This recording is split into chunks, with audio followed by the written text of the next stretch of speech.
Assalamualaikum warahmatullahi wabarakatuh. Saya akan membacakan hasil bacaan saya tentang sebuah novel filsafat. Topi pesulap. Satu-satunya yang kita butuhkan untuk menjadi filosof yang baik adalah rasa ingin tahu. Sophie yakin dia akan mendapatkan kabar dari penulis surat tanpa nama itu lagi.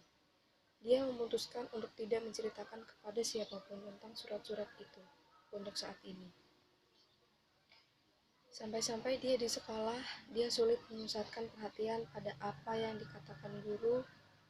Mengapa mereka tidak membicarakan apakah manusia itu atau tentang apakah dunia itu dan bagaimana ia menjadi ada. Untuk pertama kalinya dia mulai merasa bahwa di sekolah dan juga di tempat-tempat lain orang-orang hanya mengurusi hal-hal remeh, padahal sesungguhnya ada masalah-masalah besar yang harus dipecahkan. Sophie merasa bahwa memikirkan hal tersebut jauh lebih penting daripada menghafal perubahan bentuk kata kerja tak beraturan. Ketika menutup pintu, dia mendapati namanya sendiri tertera di atas salah satu amplop besar. Sewaktu membaliknya, dia melihat tulisan di bagian belakang. Tulisan tersebut adalah pelajaran filsafat. Hati-hati. Setelah meletakkan surat-surat lain di atas keset, dia berlari berkeliling menuju taman belakang dan bersembunyi di sarangnya. Inilah salah satunya tempat untuk membuka surat besar itu. Di dalam amplop itu ada 3 halaman yang disatukan dengan sebuah penjepit kertas. Sophie mulai membaca. Apakah filsafat itu? Sophie yang baik. Banyak orang yang mempunyai hobi. Sebagian orang suka mengoleksi koin kuno atau perangko luar negeri. Sebagian suka merajut. Yang lain mengisi hampir seluruh waktu luangnya dengan olahraga tertentu. Banyak orang yang senang membaca, namun selera membaca itu berbeda-beda. Sebagian orang hanya membaca koran atau komik. Sebagian senang membaca novel, sementara yang lain lebih menyukai buku tentang astronomi, marga satwa, atau penemuan teknologi. Jika aku suka menonton semua program olahraga di televisi, aku harus menyadari bahwa orang lain mungkin menganggap olahraga itu membosankan.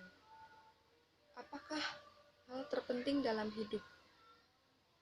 Jika bertanya kepada seseorang yang sedang kelaparan, jawabannya adalah makanan. Namun, jika kebutuhan dasar ini telah terpuaskan, masih adakah sesuatu yang dibutuhkan semua orang? Para filosof menganggapnya ada. Mereka yakin bahwa manusia tidak dapat hidup dengan roti semata. Pasti setiap orang membutuhkan makanan, dan setiap orang membutuhkan cinta dan perhatian.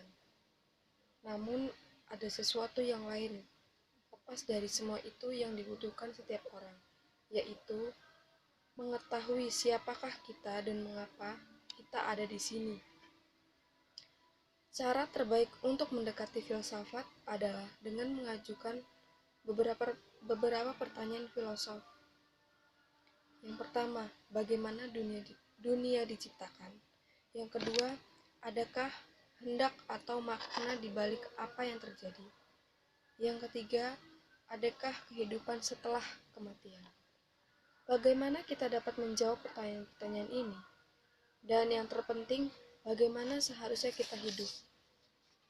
Orang-orang telah mengajukan pertanyaan ini selama berabad-abad. Pada dasarnya, tidak banyak pertanyaan filosof yang harus diajukan. Namun, sejarah memberikan kita banyak jawaban yang berbeda untuk setiap pertanyaan. Maka, lebih mudah untuk mengajukan pertanyaan filosof daripada menjawabnya. Buku ensiklopedia juga tidak akan memberitahu bagaimana sebaiknya kita hidup. Namun membaca apa yang telah diyakini orang lain dapat membantu kita untuk merumuskan sudut pandang kehidupan kita sendiri. Seorang filosof Yunani yang hidup lebih dari 200 tahun yang lalu percaya bahwa asal mula filsafat adalah rasa ingin tahu manusia. Manusia menganggap betapa menakjubkannya hidup itu sehingga pertanyaan-pertanyaan filosofis pun muncul dengan sendirinya. Seperti menonton tipuan sulap, kita tidak mengerti bagaimana tipuan itu dilakukan. Maka kita bertanya bagaimana pesulap itu mengubah sepasang selendang sutra menjadi seekor kelinci hidup. Dalam kasus kelinci, kita tahu bahwa pesulap itu telah memperdaya kita. Yang ingin kita ketahui hanyalah bagaimana dia melakukannya. Tapi jika menyangkut dunia, masalahnya agak berbeda. Sophie menemukan satu lagi amplop coklat itu dengan namanya tertera di situ. Kali ini dia melihat berkeliling, namun tidak ada seorang pun yang terlihat. Sophie berlari ke tepi hutan dan memandang ke jalan. Makhluk aneh. Halo lagi. Seperti kamu lihat, pelajaran filsafat yang ringkas ini akan berikan sebagian-sebagian. Inilah kelanjutan kata pengantarnya. Bukankah pernah kukatakan bahwa satu-satunya yang kita butuhkan untuk menjadi filosof yang baik adalah rasa ingin tahu? Jika belum, katakan sekarang. Satu-satunya yang kita butuhkan untuk menjadi filosof yang baik adalah rasa ingin tahu. Apa yang kamu pikirkan? Tidak apa, itu tidak penting. Tapi pernahkah terlintas dalam benakmu tentang kenyataan apakah sesungguhnya kamu sendirilah si seorang Mars itu? Disinilah para filosof itu menjadi tokoh istimewa. Seorang filosof tidak pernah merasa terbiasa dengan dunia. Baginya, dunia terlalu tampak sedikit, tidak masuk akal, membingungkan, bahkan penuh teka-teki. Filosof itu telah menyematkan, tidak diragukan lagi, penulisan surat yang tak dikenal itu telah menyelamatkan dari remehan-remehan eksistensi sehari-hari.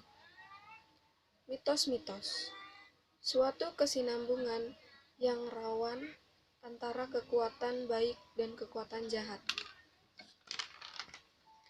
Setelah sesaat yang tampaknya seperti akhir itu, dia kembali melihat kotak surat. Mula-mula dia membuka sebuah surat dengan cap pos Meksiko. Gambaran mitologis dunia. Selama ribuan tahun, banyak sekali penjelasan mitologis bagi pertanyaan-pertanyaan filsafat yang tersebar ke seluruh dunia. Para filosof Yunani berusaha untuk membuktikan bahwa penjelasan ini tidak boleh dipercaya. Orang-orang Viking percaya dunia yang dihuni untuk itu merupakan sebuah pacau yang selalu terancam bahaya dari luar. Sekitar 700 sebelum Masehi, kebanyakan mitologi Yunani ditulis oleh Homer dan Hesiod. Para filosof Yunani yang paling awal mengecam mitologi Homer, sebab para dewa terlalu menyerupai manusia dan sama egois dan sama curangnya.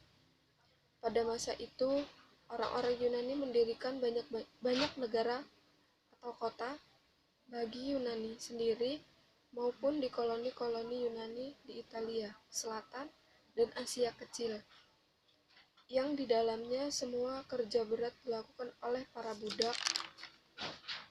Setiap warga negara bebas untuk memanfaatkan menghabiskan waktu mereka dengan memikirkan politik dan kebudayaan. Para filosof alam, tidak mungkin ada sesuatu yang muncul dari ketiadaan. Ketika ibunya pulang kerja sore itu, Sophie sedang duduk di peluncuran, memikirkan kaitan yang mungkin antara pelajaran filsafat dan Hilde Moller yang tidak akan mendapatkan kartu ulang tahun dari ayahnya. Itu adalah salah satu amplop putih kecil. Ketika Sophie naik ke kamarnya, dia menemukan 3 pertanyaan lagi. Yang pertama, adakah satu zat dasar yang menjadi bahan untuk membuat segala sesuatu?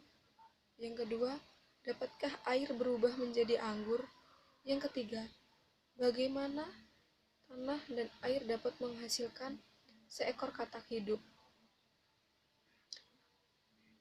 Proyek para filosof. Karena beberapa filosof hidup pada zaman yang berbeda dan barangkali dalam kebudayaan yang sama sekali berbeda dengan kita, sebaiknya kita berusaha untuk mengetahui apakah proyek masing-masing filosof tersebut. Para filosof alam. Para filosof Yunani paling awal kadang-kadang disebut filosof alam sebab mereka hanya menaruh perhatian pada proses-prosesnya.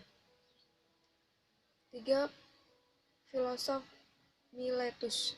Pertama, filosof pertama yang kita kenal adalah Thales, yang berasal dari Miletus, sebuah koloni Yunani di Asia Kecil. Yang kedua, filosof yang kita dengar adalah Anaximander, yang juga hidup di Miletus pada masa yang kira-kira sama dengan masa hidup Thales.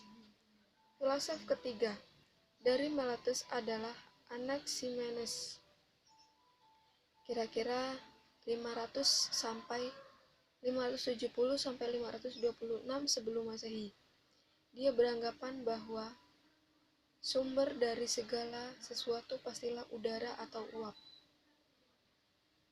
Tidak ada yang dapat muncul dari ketiadaan. Ketiga filosof Miletus ini semua percaya pada keberadaan satu zat dasar sebagai sumber dari segala hal. Sejak sekitar 500 Masehi, ada sekelompok filosof di koloni Yunani Elea di Italia Selatan. Orang-orang Elea ini tertarik pada masalah ini. Segala sesuatu mengalir. Rekan sezaman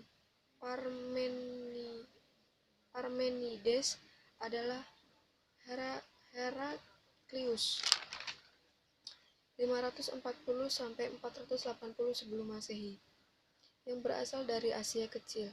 Ia beranggapan bahwa perubahan terus-menerus atau aliran sesungguhnya merupakan ciri alam yang mendasar. Akal Parmenides menegaskan bahwa tidak ada sesuatu yang dapat berubah. Parmenides dan Heraklius sama-sama mengemukakan dua hal. Parmenides mengemukakan bahwa yang pertama, bahwa tidak ada sesuatu yang dapat diubah. Yang kedua, bahwa persepsi indera tidak kita karenanya tidak dapat dipercaya. Heraklius sebaliknya mengemukakan yang pertama, bahwa segala sesuatu berubah atau segala sesuatu mengalir. Yang kedua, bahwa persepsi indera kita dapat dipercaya. Democritus, mainan paling cantik di dunia. Sophie meletakkan kembali seluruh halaman ketikan dari filosof yang tidak dikenal itu ke kaleng kue dan memasangkan tutupnya. Teori atom. Ketemu lagi denganku, Sophie. Hari ini kamu akan mendengar filosof dalam alam besar yang terakhir. Namanya adalah Democritus. 460 sampai 370 sebelum Masehi. Dia berasal dari kota kecil Abdera di pantai utara Aegea. Democritus tidak percaya pada kekuatan atau jiwa yang dapat ikut campur dalam proses alam. Satu-satunya benda yang ada dia yakin adalah atom dan ruang hampa. Mungkinkah Sophie yakin akan dua hal itu? Dia tidak tahu, namun toh dia baru saja memulai pelajaran filsafatnya. Sekian bacaan yang dapat saya sampaikan. Lebih kurangnya, wassalamualaikum warahmatullahi wabarakatuh.